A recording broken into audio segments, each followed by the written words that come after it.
नहीं होना चाहिए। बोलो राधे राधे। भारत भूमि की महिमा बतलाई है। अहो अमीशाम किमकारि शोभनम प्रसन्नेषां सुविदित स्वयं हरि हैर्जन्मलब्धं नृसुभारताजिरे मुकुन्द सेवोपैकं स्पृहाहिनः।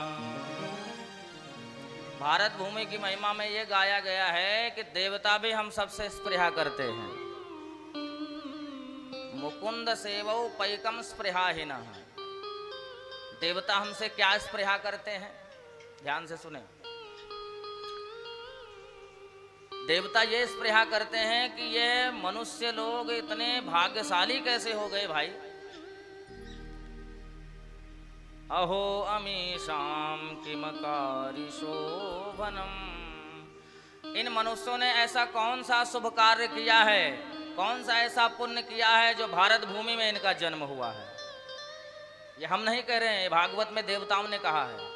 इसलिए भैया कहीं इराक में जन्म हुआ होता तो शायद प्यासे ही मर जाते। हमारा जन्म, हम बहुत भाग्यशाली हैं कि भारत में हमारा जन्म हुआ है। भगवान ने कल निवेदन किया था ना कि भगवान भी भारतीय हैं, कि भगवान के जितने अवतार हुए हैं सब भारत में ही हुए हैं। और दो रूप जो पूर्णावतार है रामकृष्ण उत्तर प्रदेश में, और हम लोग भी उत्तर प्रदेश में कानपुर में। कानपुर का पहले का नाम कर्णपुर, अब कानपुर, और गुप्ता जी कह रहे हैं 4 दिन से ये कृष्णपुर हो गया है। बोलो राधे राधे। और आप जैसे कृष्ण जन्म होगा तो कृष्णपुर हो जाएगा ये। तो देवता कह रहे हैं इन मनुष्यों ने ऐसा कौन सा कार्य किया है जो महाराज ये इस भारत भूमि पर जन्म लिए हैं। देवता लोग हमसे स्पृहा करते हैं। अगर आपका पड़ोसी आपसे स्पृहा करे तो कोई बहुत बड़ी बात नहीं है। देवता लोग हमसे स्पृहा कर रहे हैं भैया। जैसे एक राजा था, राजा के खजाने में लोहा और चांदी 2 वस्तुएं थी। तो जो जो महाराज आते गए सबसे पहले उनको चांदी वितरण की गई, और जो बाद में आए देवता लोग पहले आ गए। देवताओं को राजा ने चांदी बांट दी, मनुष्य लोग बाद में आए, मनुष्य को लोहा मिला। राजा ने कहा भैया जिन्होंने लोहा लिया वो ठहर जाए, जो चांदी लिए वो चले जाएं। तो जो चांदी लिए हुए देवता थे वो पीछे मुड़ मुड़ के देखने लगे, क्या बात है भाई, कोई और वस्तु बांटेंगे क्या। तो राजा के हाथ में एक पारस मणि लग गई थी हाथ में। बोले पारस मणि जिसके हाथ में हो अगर लोहे में टच कर दी जाए, स्पर्श कर दी जाए लोहे में, तो वो सोना बन जाता है। तो जितने भी मनुष्य थे महाराज अपना अपना लोहा लेकर के आते गए और सबसे महाराज वो टच करते गए पारस मणि। राजा ने जैसे स्पर्श किया सब सोना बन गए। अब जितने भी देवता थे सब महाराज मुंह लटका करके बैठ गए कि देखो देखो हमारे हाथ में चांदी लगी, पर ये मनुष्य लोग तो सोना पा मिल गया है, इनको सोना लेकर के जा रहे हैं। अर्थात मतलब क्या हुआ इसका भैया, देवता तो श्रेष्ठ हैं ही हैं मनुष्य से, क्योंकि वो देवता हैं भाई, अपने लोक में रहते हैं वो, जिनका शरीर सुगंधमय होता है। और हम लोग मनुष्य हैं, मनुष्य से तो श्रेष्ठ हैं देवता, इसलिए चांदी उनके हाथ लगी। लेकिन अगर यह मनुष्य किसी संत की छत्र छाया में चला जाए, किसी गुरु की छत्र छाया में चला जाए, भगवान के महाराज चरणों का आश्रय ग्रहण कर ले, तो सोना बनने में देर नहीं लगता है, वो सोने के समान हो जाता है, फिर उसका कल्याण हो जाता है। तो यहाँ पर देवता लोग स्पृहा कर रहे हैं कि ऐसा कौन सा कार्य इन्होंने किया है जो इस भारत भूमि में बैठ करके श्रीमद् भागवत की कथा श्रवण कर रहे हैं। न यत्र वैकुंठ कथा सुधापगाः न साधवो भागवतास्तदाश्रयाः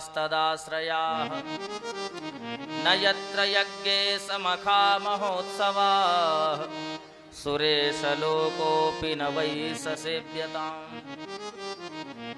देवताओं ने खुद कहा है न यत्र वैकुंठ कथा, हमारे इस वैकुंठ में कथा नहीं है। न साधवो, न साधु संतों का दर्शन होता है। भागवतास्तदाश्रया। कभी आज तक भागवत कथा, मैंने आपको निवेदन किया था पहले दिन, सुखदेव जी महाराज के पास गए थे लेकिन फटकार करके भगा दिया। न ददौ स कथामृतम, कथामृत नहीं दिया और भगा दिया। हमारे इस लोक में न साधु संतों का दर्शन हो रहा है, न भागवत की कथा श्रवण करने को मिल रही है, न कोई भंडारे हो रहे हैं, न कोई यज्ञ हो रहा है। यज्ञ मखा महोत्सवाह, हमारे इस लोक में कुछ भी नहीं हो रहा है। ये हमसे देवता लोग स्पृहा करते हैं कि देखो ये कितने भाग्यशाली हैं, इन्हें ये सब प्राप्त हो रहा है। आदमी अगर हमसे स्पृहा करे तो कोई बहुत बड़ी बात नहीं है, देवताओं ने स्वयं कहा है। और अपने भारत भूमि में कितने उत्सव हो रहे हैं, आप देख लो, गली गली में आजकल भागवत की कथा हो रही है। वृंदावन में चले जाओ, इस समय महाराज फूल के डोले लगे हुए, मासिक नहीं रोज उत्सव हैं, महीने में नहीं रोज 8 डोला उत्सव है। अब महाराज श्रावण आ गया है, झूला उत्सव आ गया उस श्रावण में, उसके बाद जन्माष्टमी आ रही है, मलमास भी है इस बार, उत्सव ही उत्सव हैं। अब हमारे जो ठाकुर जी हैं ना, वो बड़े उत्सव प्रिय हैं। दिन में 6 बार तो चकाचक महाराज वस्त्र चेंज करते हैं और चकाचक खाने को चाहिए।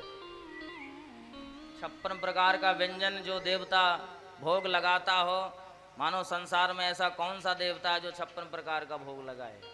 और हम सनातन हिंदू अगर इतने बड़े देवता को छोड़ करके किसी मजहब में जाके चद्दर चढ़ाएं तो महाराज इससे बड़ा तो कोई बात ही नहीं होगी। धिक्कार है ऐसे जीवन को। तो देवता लोग हम सभी लोगों से स्पृहा करते हैं, ये बड़े सौभाग्यशाली हैं। आगे महाराज नरकों का वर्णन किया है, 28 प्रकार के नरकों का वर्णन है। तामिस्त्र